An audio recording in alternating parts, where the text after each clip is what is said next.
Hello दोस्तों, कैसे हैं आप। आपके अपने चैनल स्मार्ट एजुकेशन में आपका स्वागत है। दोस्तों, आज हम लेकर आए हैं राजस्थान लैब असिस्टेंट के लिए राजस्थान बोर्ड की क्लास 11th की होम साइंस की बुक, जो चैप्टर है 8, जिसका नाम है रोग प्रतिरोधक क्षमता या टीकाकरण। दोस्तों, ये बहुत ही इम्पोर्टेंट टॉपिक है, इससे निश्चित ही क्वेश्चन बनेंगे, तो वीडियो को पूरा जरूर देखिएगा। जन्म से पूर्व प्रत्येक शिशु को गर्भ में एक निश्चित वातावरण प्राप्त होता है, अतः गर्भकालीन विकास के दौरान केवल आंतरिक वातावरण ही उसके स्वास्थ्य को प्रभावित करता है, किंतु जन्म के बाद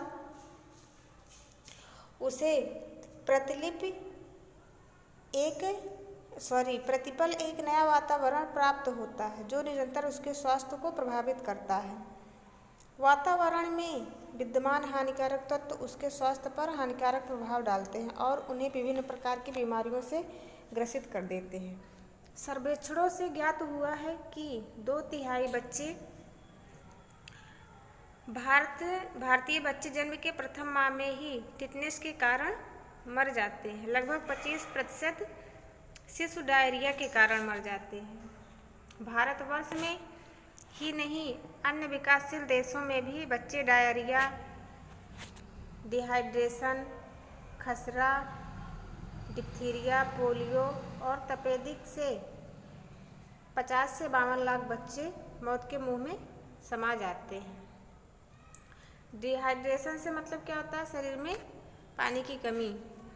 बाल मृत्यु की इतनी गंभीर समस्या को देखते हुए यह आवश्यक है कि शिशु स्वास्थ्य की रक्षा की ओर समुचित ध्यान दिया जाए। हर मनुष्य के स्वास्थ्य की नींव जन्म से ही रखी जाती है। हर शिशु को परिवार, समाज व राष्ट्र के एक स्वस्थ व सुयोग्य नागरिक के रूप में विकसित करना हमारा परम कर्तव्य है। माता पिता तथा अभिभावकों को भी शिशु स्वास्थ्य रक्षा की ओर समुचित ध्यान देना चाहिए। इसके लिए शिशु जन्म के बाद से ही शिशुओं को समय समय पर सभी टीके लगवाने चाहिए, जो शिशु के शरीर में विभिन्न प्रकार के रोगों के प्रति प्रतिरक्षा की क्षमता उत्पन्न करता है।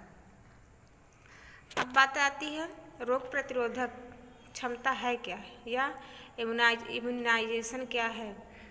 किसी रोग को रोकने की सर्वाधिक व्यवहारिक विधि है प्रतिरोध। रोग प्रतिरोधक क्षमता से तात्पर्य है विभिन्न संक्रामक रोगों से बचाव हेतु तो शरीर में विभिन्न प्रकार के एंटीजनों को प्रवेश कराकर शरीर की प्रतिरोधक क्षमता को बढ़ाना। तो रोग प्रतिरोधक क्षमता से क्या तात्पर्य है कि शरीर में विभिन्न प्रकार के एंटीजन को प्रवेश कराकर शरीर की रोग निरोधक क्षमता को बढ़ाना तथा विशिष्ट बीमारी के प्रति व्यक्ति के स्वास्थ्य की सुरक्षा करना ही क्या कहलाता है?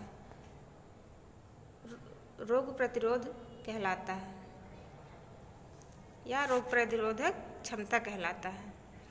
प्रतिरक्षीकरण में बीमारियों के कीटाणुओं को परिवर्तित रूप यानी मरे हुए अथवा कमजोर करके अथवा उनके जीव विष से वैक्सीन बनाई जाती है। जो ये प्रतिरक्षी टीकाकरण होते हैं ये कीटाणुओं से ही उनको कमजोर करके या मार करके ही उनके विष से ही बनाए जाते हैं। ये बहुत ही इम्पोर्टेंट क्वेश्चन यहाँ बनता है कि प्रतिरक्षी टीके कैसे तैयार किए जाते हैं। तो वो कीटाणुओं के परिवर्तित रूप से तैयार किए जाते हैं, अर्थात उन्हें मार कर या कमजोर करके या उनके विष से ही जो वैक्सीन है ये बनाई जाती है। आगे है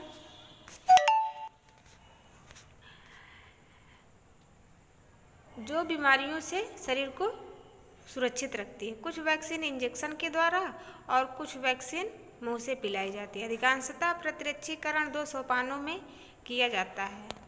पहला है प्राथमिक प्रतिरक्षीकरण और दूसरा है गौण प्रतिरक्षीकरण। प्राथमिक प्रतिरक्षीकरण में रोग प्रतिकारिता उत्पन्न करने के लिए एक या एक से अधिक इंजेक्शन लगाए जाते हैं। ये प्राथमिक इंजेक्शन निश्चित समय अवधि के लिए होते हैं अतः धीरे धीरे समय व्यतीत होने पर रोग प्रतिरक्षा धीरे धीरे कम हो जाती है। प्राथमिक में वह आते हैं जो एक या एक से अधिक इंजेक्शन लगवाए जाते हैं और निश्चित समय अवधि के बाद क्या होता है, इनकी जो है क्षमता धीरे धीरे कम हो जाती है या असर धीरे धीरे कम हो जाता है। प्राथमिक प्रत्यक्षीकरण की अवधि समाप्त होने के बाद गौण प्रत्यक्षीकरण किया जाता है, जिसे हम क्या कहते हैं, बूस्टर डोज कहते हैं। तो जो गौण प्रत्यक्षीकरण होता है उसे क्या कहते हैं, बूस्टर डोज भी कहते हैं। यह प्राथमिक प्रत्यक्षीकरण की अवधि समाप्त होने के बाद गौण प्रत्यक्षीकरण नहीं किया जाता है तो रोग की संभावना रहती है। यानी कि अगर बच्चों को प्राथमिक प्रत्यक्षीकरण या प्राथमिक वैक्सीन दे दिया जाए और बूस्टर डोज न दिया जाए तो फिर भी बच्चे में रोग होने की संभावना बनी रहती है। आगे है रोग से बचाव हेतु विभिन्न प्रकार के टीके। किस रोग से बचाव हेतु कौन से टीके दिए जाते हैं, यहाँ दिया गया है। पहला है चेचक का टीका। चेचक का टीका जिसे एक गांव में शीतला माता भी कहते हैं, यह एक भयंकर बीमारी है। वर्तमान समय में इस पर पूर्ण नियंत्रण पा लिया गया है, अर्थात भारत से अब चेचक का उन्मूलन हो गया है। इस रोग से बचाव का मुख्य उपाय है कि जन्म के प्रथम सप्ताह में ही शिशु को टीके लगवा दिए जाएं। क्वेश्चन बनता है कि चेचक का टीका बच्चे को कब लगवाना चाहिए, तो जन्म के प्रथम सप्ताह में ही। चेचक के टीके का आविष्कार एडवर्ड जेनर ने किया। कब किया, 1798 में किया। इन्होंने अपने प्रयोगों द्वारा सिद्ध किया कि काऊ पॉक्स स्मॉल पॉक्स से सुरक्षा प्रदान करती है। चेचक के टीके द्वारा वैक्सीनिया वायरस अर्थात काऊ पॉक्स वायरस को शरीर में प्रविष्ट कराकर सक्रिय रोग निरोधक क्षमता उपार्जित की जाती है। चेचक का टीका दबाव विधि से लगाया जा सकता है। किस विधि से लगाया जाता है, दबाव विधि से। चेचक का प्राथमिक टीकाकरण कराने से पूर्व इस बात का ध्यान रखना चाहिए कि बच्चा ज्वर से पीड़ित ना हो, कमज़ोर ना हो और त्वचा रोग ना हो। भारतवर्ष में अब यह बीमारी संपूर्ण रूप से समाप्त हो चुकी है। इसका अंतिम रोगी 1975 में रिपोर्ट किया गया। दूसरा है तपेदिक का टीका, जिसे हम BCG का टीका कहते हैं। तपेदिक या क्षय रोग से रक्षा के लिए BCG का टीका लगाया जाता है। यह जन्म के प्रथम माह में ही लगवा देना चाहिए। तत्पश्चात 5 से 7 वर्ष की आयु में पुनः टीका लगवाना चाहिए।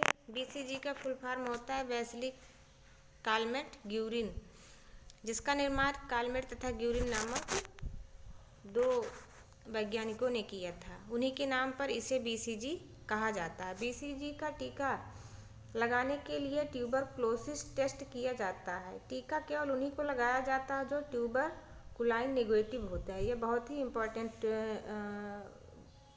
पॉइंट है कि BCG का टीका उन्हीं को लगाया जाता है जो ट्यूबरकुलाइन नेगेटिव होते हैं और BCG का टीका लगाने के लिए ट्यूबरकुलाइन टेस्ट किया जाता है। यह टीका बाँह के ऊपरी भाग में लगाया जाता है। किस भाग में, ऊपरी भाग में। टीका लगाने के बाद 6 सप्ताह से 3 माह के बीच गांठ का निर्माण होता है। यह गांठ 2 से 3 माह तक बनी रहती है। यदि गांठ अधिक समय तक बनी रहे तो चिकित्सक से सलाह लेनी चाहिए। आगे है डिप्थीरिया, कुकर खांसी और टिटनेस यानी DPT का टीका, जिसे हम क्या कहते हैं, ट्रिपल एंटीजन भी कहते हैं। ट्रिपल एंटीजन वैक्सीन कुकर खांसी, टिटनेस तथा डिप्थीरिया तीनों रोगों के जीवाणुओं का जीव विष मिलाकर तैयार किया जाता है। सभी नवजात शिशुओं को यह टीका तीसरे, चौथे और 5वें माह में लगवा देना चाहिए। इसके बाद बूस्टर टीका दूसरे वर्ष में लगवाना चाहिए। जो DPT का बूस्टर टीका है वो कब लगाया जाता है, तो दूसरे वर्ष में लगाया जाता है। इससे बच्चा अवधि से सुरक्षित हो जाता है। इस टीकाकरण के बाद बच्चे को बुखार आता है तथा टीकाकरण के स्थान पर पीड़ा होती है। ज्वर तथा पीड़ा को नियंत्रित करने के लिए चिकित्सक से दवा लेनी चाहिए। सामान्यतः ज्वर 24 घंटे रहता है। यदि अधिक समय तक रहे तो चिकित्सक से परामर्श लेना चाहिए। आगे है पोलियो का टीका। पोलियो के उपचार की कोई भी औषधि उपलब्ध नहीं है, इसीलिए इसके टीके लगाया जाना नितांत आवश्यक है। आजकल पोलियो का टीका तरल बूंदों अथवा मीठी गोलियों के रूप में भी मुंह के द्वारा दिया जाता है। मुंह के माध्यम से दिए जाने के कारण प्रतिक्रिया स्वरूप बुखार व पीड़ा उत्पन्न नहीं होती। ट्राइवेलेंट ओरल पोलियो टीका हमारे देश में उपलब्ध है। कौन सा टीका हमारे देश में उपलब्ध है? Trivalent oral polio. यह 2 से 3 माह की अवस्था में दिया जाता है। टीके के 3 खुराकें 4 से 8 सप्ताह के समयांतर पर दी जाती हैं। इसके पश्चात रोग निरोधकता में वृद्धि करने के लिए वर्ष में 1 खुराक दी जाती है। जहां ओरल फ्लू वैक्सीन उपलब्ध नहीं है, वहां पोलियो के इंजेक्शन प्रयुक्त किए जाते हैं। यदि बच्चों को दस्त लगे तो अथवा अन्य वायरस रोग से पीड़ित हो तो मुंह के द्वारा पोलियो वैक्सीन नहीं दिया जाना चाहिए। ट्रिपल एंटीजन या पोलियो वैक्सीन को एक ही समय में दिया जाना उपयुक्त होता है। जो ट्रिपल एंटीजन होता है अर्थात डीपीटी और पोलियो वैक्सीन एक ही समय में दिया जाए, एक ही साथ दिया जाए तो ज़्यादा उपयुक्त होता है। आंत ज्वर का टीका अर्थात टाइफाइड या पैराटाइफाइड, मोतीझरा या आंत ज्वर भी कहते हैं इसे।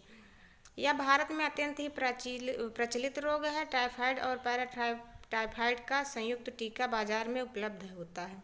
कभी कभी हैजे का टीका भी इसमें सम्मिलित कर दिया जाता है। जब बच्चा 2 वर्ष का हो या इससे कुछ छोटा तभी यह टीका लगाया जाता है। यह टीका साधारणतः 1 से 4 सप्ताह के समयांतर से 2 या 3 इंजेक्शन दिया जाता है।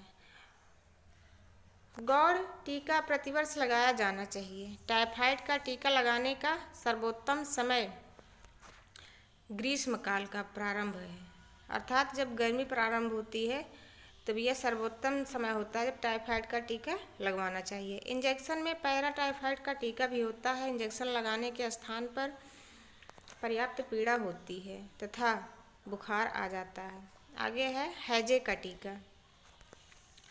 टाइफाइड के टीके के समान हैजे का टीका 1 या 2 वर्ष की आयु में लगाया जाना प्रारंभ हो जाता है। इसे गर्मियों में लगाया जाना उपयुक्त होता है। प्रारंभ में 1 से 4 सप्ताह के समयांतर से 2 या 3 इंजेक्शन लगाए जाने चाहिए। प्रत्येक वर्ष गर्मियों में रोग निरोधकता को बढ़ाने के लिए टीके लगवाते रहना चाहिए। अब है महत्वपूर्ण बिंदु। कुछ महत्वपूर्ण बिंदु हैं जो इसी चैप्टर से लिए गए हैं। जैसे शिशु जन्म के बाद से ही शिशुओं को समय समय पर सभी टीके लगवाने चाहिए जो शिशुओं के शरीर में विभिन्न रोगों के प्रति प्रतिरक्षा की क्षमता उत्पन्न कर सके।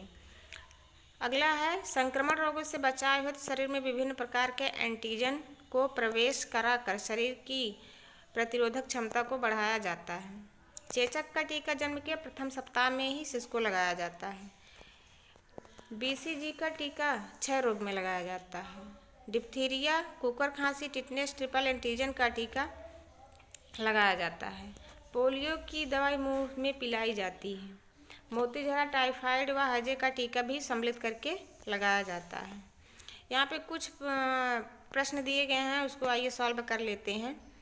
पहला है चेचक का टीका लगाया जाता है जन्म के प्रथम सप्ताह में, जन्म के प्रथम माह में, जन्म के 1 साल बाद, जन्म के 5 साल बाद। तो इसका सही आंसर है जन्म के प्रथम सप्ताह में। दूसरा तपेदिक का टीका लगाया जाता है।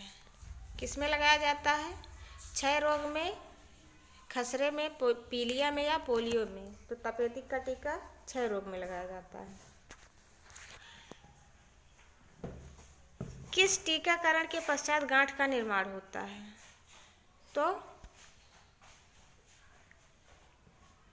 BCG के टीके के पश्चात गांठ का निर्माण होता है।